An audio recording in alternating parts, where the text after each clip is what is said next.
Today, we have another interview in action from the conferences that just happened down here in Miami and Orlando. My name is Bill Russell. I'm a former CIO for a 16-hospital system and creator of This Week Health, a set of channels dedicated to keeping health IT staff current and engaged. We want to thank our show sponsors who are investing in developing the next generation of health leaders: Gordian Dynamics, Quill Health, Tausight, Nuance, Canon Medical, and Current Health. Check them out at thisweekhealth.com/today. All right, here we are for another Interviews in Action. There's a couple of these we didn't get to do at the HIMSS conference, and this is one of those. Today, we're going to talk with Matthew Roman, Chief Digital Strategy Officer for Duke Health, and Mike McSherry, Chief Executive Officer and co-founder for Xealth Inc. Gentlemen, welcome to the show. It's good to finally catch up. Our schedules were kind of busy during the conference and busy since then. Thanks, Bill. Well, I'm looking forward to this. You guys did a presentation together, Improving Care Program Results with Digital Health. Let me just give people a little excerpt so they have an understanding of what we're going to talk about. So a little bit of this: digital health's value includes helping engage clinicians with their patients in ways that are replicable across team specialties. Duke implemented a digital health platform integrated with the EHR to make the rollout near seamless, easily repeatable, and using existing resources, leveraging automation when possible. This has delivered several benefits across specialties, including reduced patient appointment no-shows, which saves hundreds of clinical hours, increased engagement with educational content, and raised program participation and new surgical patients. Those are fantastic results. Matthew, I guess we'll start with you. Tell us about the program. Tell us about what you guys did at Duke Health. Yeah, thanks, Bill. It's a pleasure to talk with you today. Mike, nice to see you again also. So basically, this program is the first step for us in personalizing or customizing the care that we deliver to patients. We've had for many, many years, like many health systems across the country, I'm sure, have had internally developed resources and educational materials and programs that providers in our departments and divisions and clinics across our health system have had handy, but have struggled with getting these materials disseminated or distributed to the patient. And so what this program has enabled for us is giving us a rules-based engine to automate distribution of some of those assets, and then also make it much easier when there's not an automation ability to be able to still distribute those things, those tools or those assets to patients, and leave them in the patient portal where they can be easily found and remain durable to patients for subsequent use. When I use the term digital asset here, it could be any number of things. It can be links to a web page that we've developed or we've vetted and we feel is appropriate for a patient in a certain clinical condition. It could be specific patient education materials. It could be referral to or awareness of a program that somebody else within our health system or an adjacent clinical partner might have available to the patient. It could be any number of things. And so this tool is flexible to give us the opportunity to be able to deliver assets agnostic to the type of asset to patients based on rules.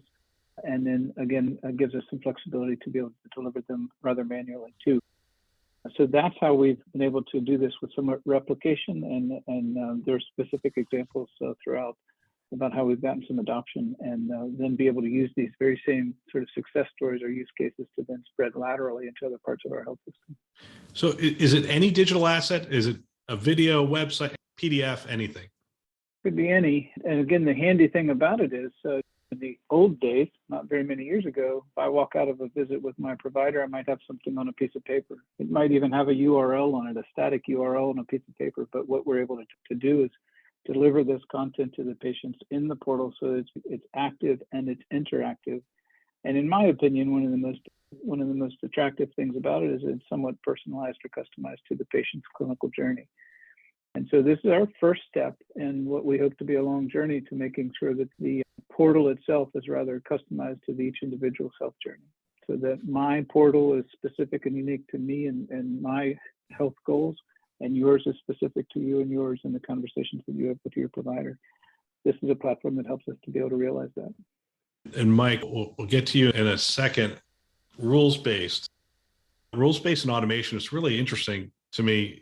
Is it rules-based and automated based on fields from the EHR, essentially, that are triggering this?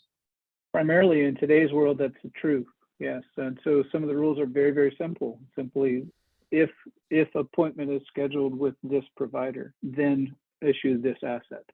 A simple example of that might be when we have a patient schedule with one of our providers for the very first time, a provider that patient has never met. We will send an introductory video of that provider welcoming that patient to his or her clinic. And that provider will say, this is Dr. So-and-so, and my background is this, and my clinical interests are these, and I'm looking forward to caring for you. That sort of thing. A very simple video clip just to welcome the patient to the clinic, which is based on nothing more than scheduling a visit with that particular provider, as a for instance. So, Mike, this has been the vision for Xealth for quite some time, but are you surprised at the different use cases and how people are expanding the use?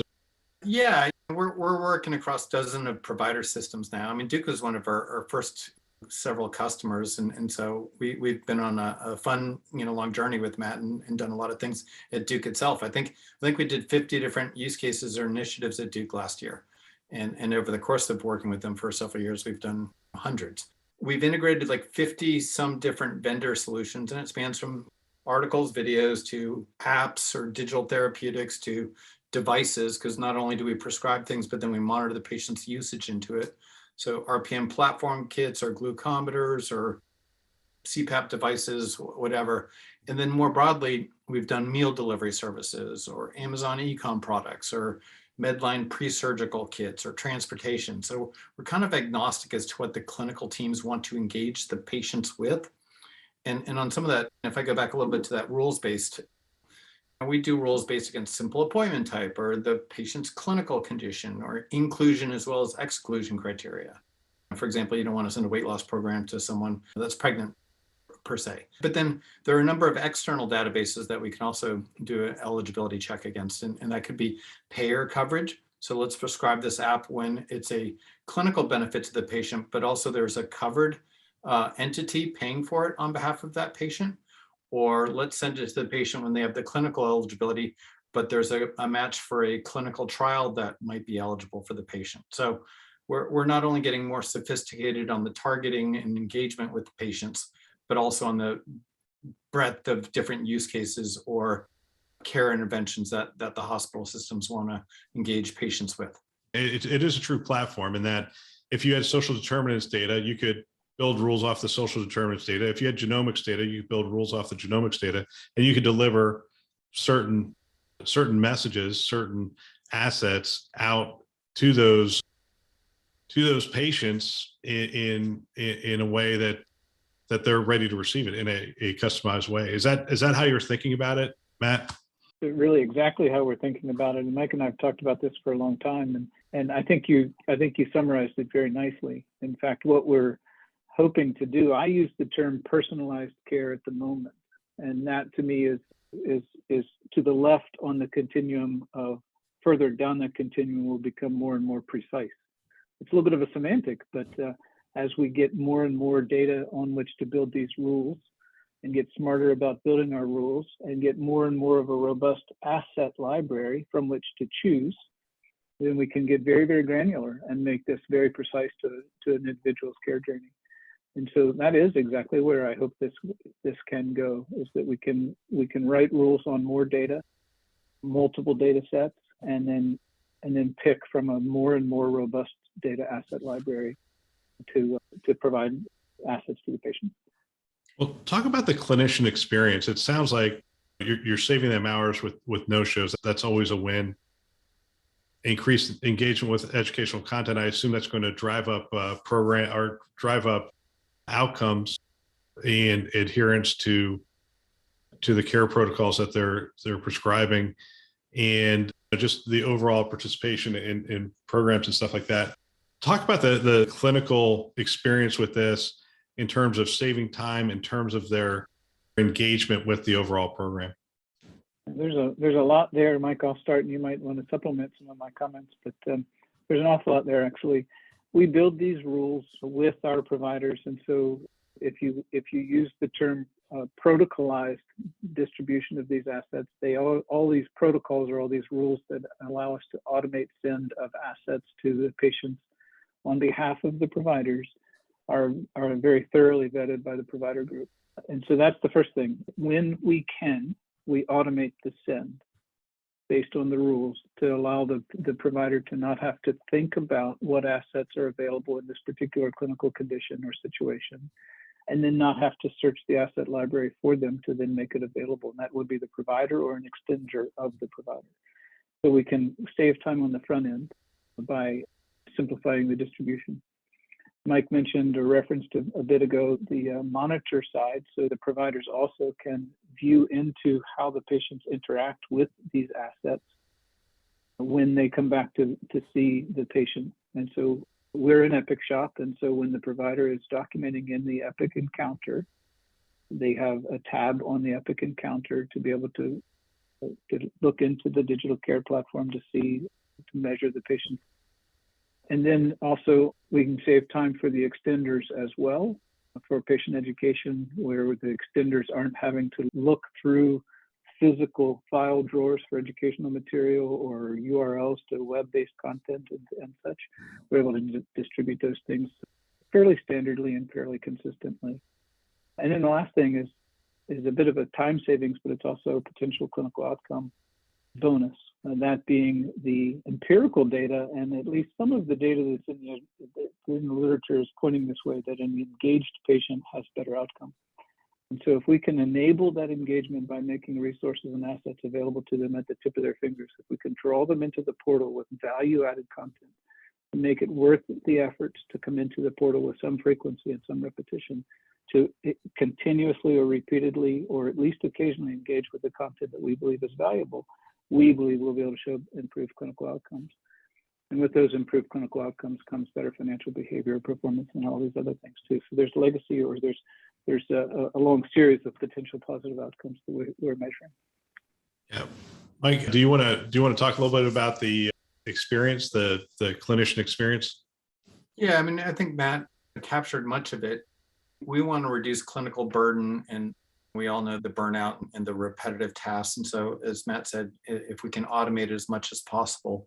And on the monitoring side, it's not Dr. John is thinking, oh, I prescribed an app to Steve last week. I wonder if he downloaded it. If the clinician cares about anything from that app or compliance or data, then we can trigger alerting mechanisms. So if threshold data is exceeded or non-compliant or whatever, we can trigger a number of alerting mechanisms for the care team to intervene on behalf of that patient with different escalation paths. So we try to make it seamless to enroll the patient in digital experiences, and that could be disease state management or better prep before an appointment or surgery or consult, or discharge from a certain procedure, automatically enroll them in the PT or OT rehab program, whatever.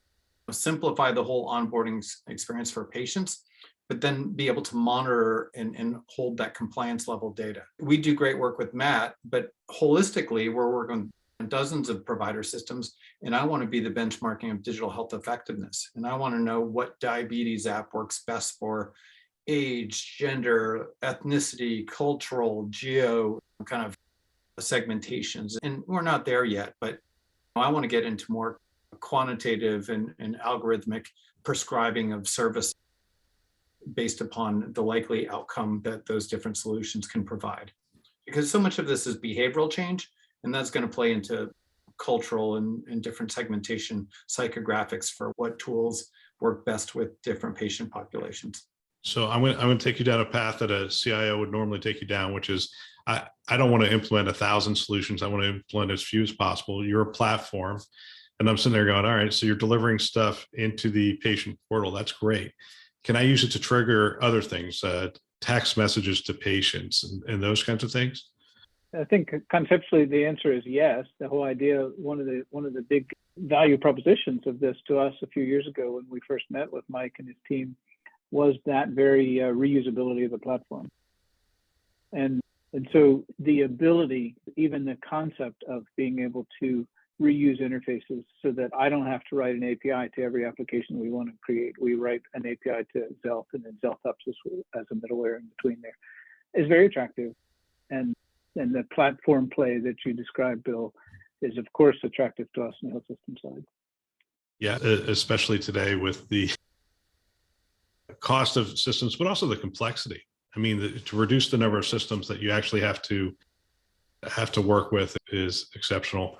It's pretty exciting what you're doing. Mike, the last thing I want to touch on with you is that vision that you gave us for measuring the effectiveness of digital health programs. Is it just a matter of getting more data to identify which digital programs are more effective and amongst different demographics and that kind of stuff? Because that data would be incredibly valuable to spread across the entire industry, I would think. Yeah, that's our goal. And it is a matter of capturing more data. I mean, there are several vendors that have launched at 6, 8 different systems. And so we're capturing data on knowing the enrollment rates, whether it's automated or manually prescribed, and the engagement levels against different patient demographics and segmentations. And so it's just a matter of capturing more data to whereby we start building analytic models that would then give recommendations based upon that data. We're working with most of the largest IDNs in the country and the academics, and some of them are doing some clinical research. We sit at the outcome level. We see all the engagement and track the vitals or clinical data statistics that these devices or apps are creating and generating for the patient. And we're ultimately trying to marry up to outcome level data for these patients. And when we get that flywheel effect going, we think that this is only going to increasingly become more valuable as a solution, an aggregate solution for different provider systems. Matt, we'll give you the last word here. What's next for the platform?